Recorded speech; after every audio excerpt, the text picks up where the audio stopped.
Like, you can't wake up every day not being excited and energetic and passionate about what you're doing. Like, what kind of life is that? It's not. It's not a life. I've lived that. And it's not a life that I want to live. It's not. I'm glad you made a choice that's different for yourself. Because a lot of people don't realize that you can choose. You have you have. God gives us free will, and you can choose.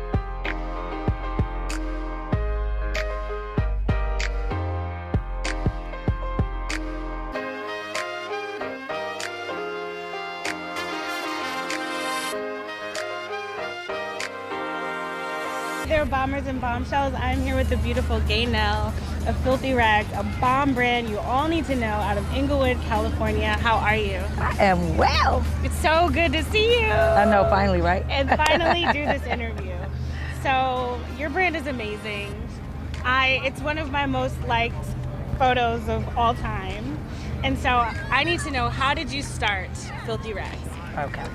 So I started Philthy Ragz with a prayer.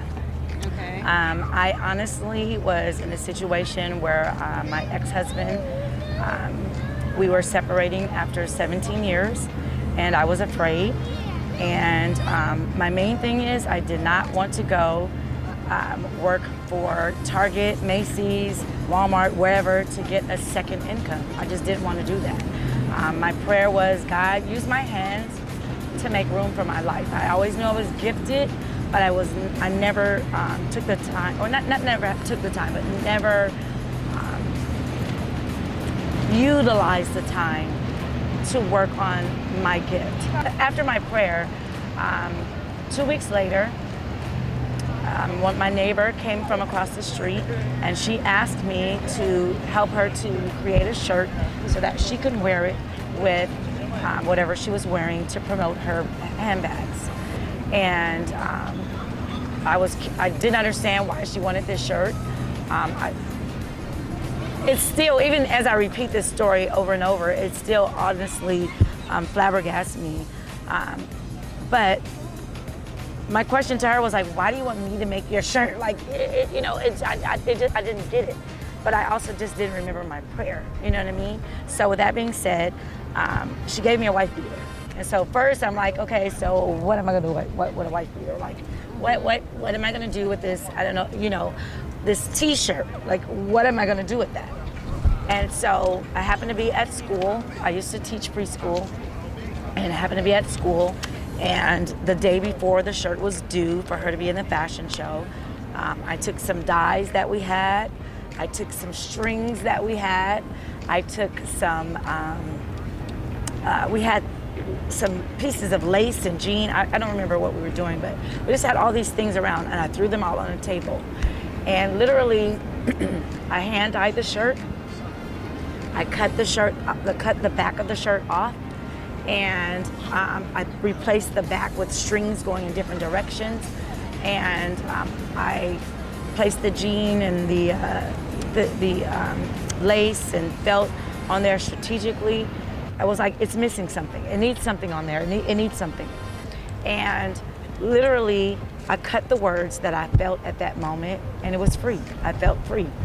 And I cut the letters free out. I hot glued them on. And I'm laughing hot glue because I don't hot glue anymore, but that's what happened. I hot glued the words free over this patchwork that I had created.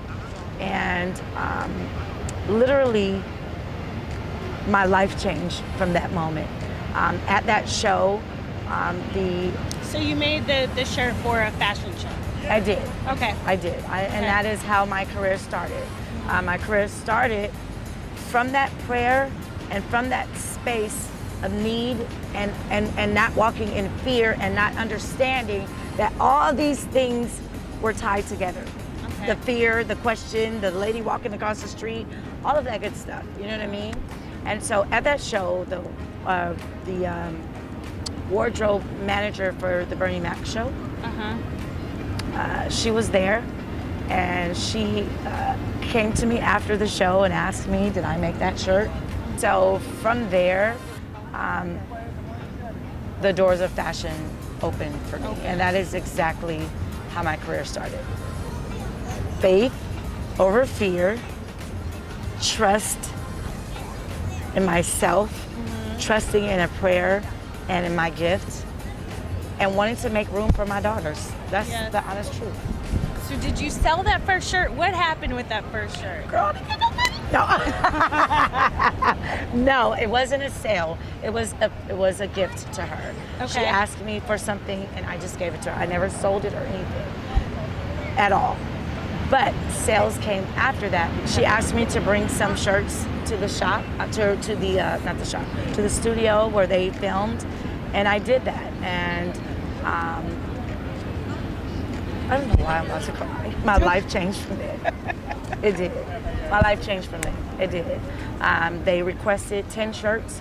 I made those 10 shirts, and I literally, and I have to keep it real, I had no gas in my car, none. And I drove there on a wish and a prayer, like literally. And on E. Honey, on E.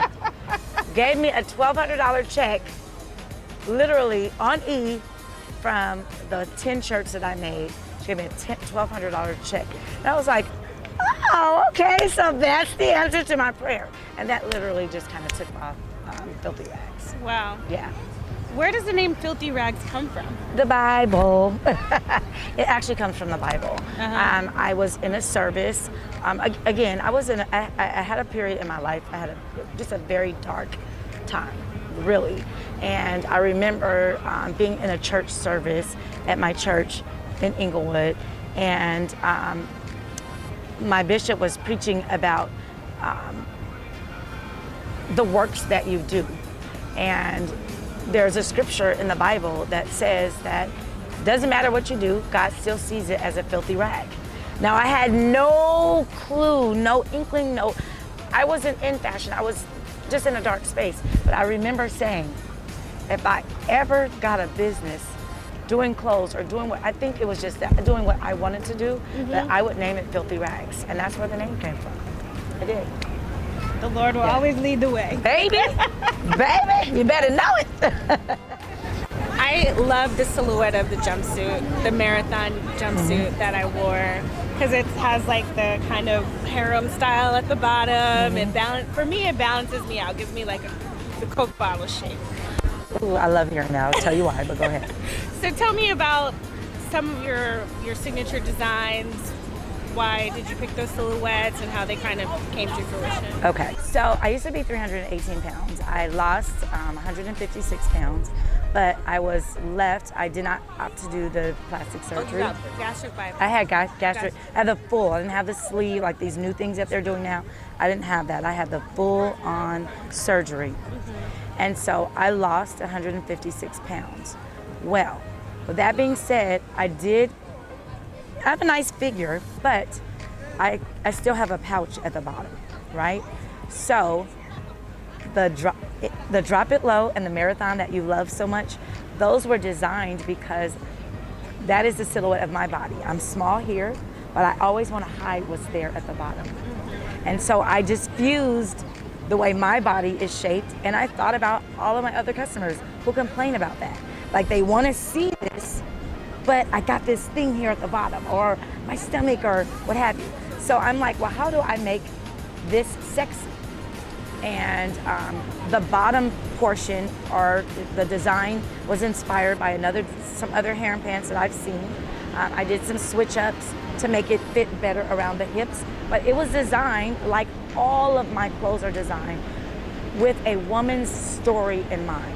I hear everything. I have stretch marks, I have back fat, I have this, I have that, I have all of these things. And so when I design with all of that in mind.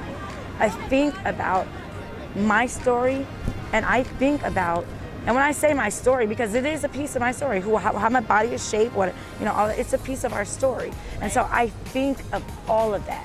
And that's where those designs came from. It came from, how do I hide this, but still be comfortable and sexy? So my first boutique was open in 2007, 7707. I was working for a big company, a big nonprofit, training teachers how to go into the homes of at-risk families. And to be honest with you, just the breakdown of families started getting to me. And I was like, I don't want to do this anymore. So you were talking about purpose and living in purpose. And yes, it was great money, but I wanted to live a life that was on purpose for me.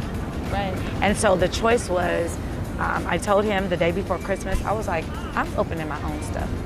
Like, I don't want to work for anybody else. I don't care the sacrifice. You start off with this plan, I don't even necessarily know if you have a plan. You just start off with a desire. Right. And then it just kind of rolls with it. And I think that that's the essence of your business being successful, mine as well, is you have to be able to roll with it. You have to be able to figure and see that I can still do what I want to do. I might have to tweak some things because I don't know anybody who does not know Fashion Bomb Daily.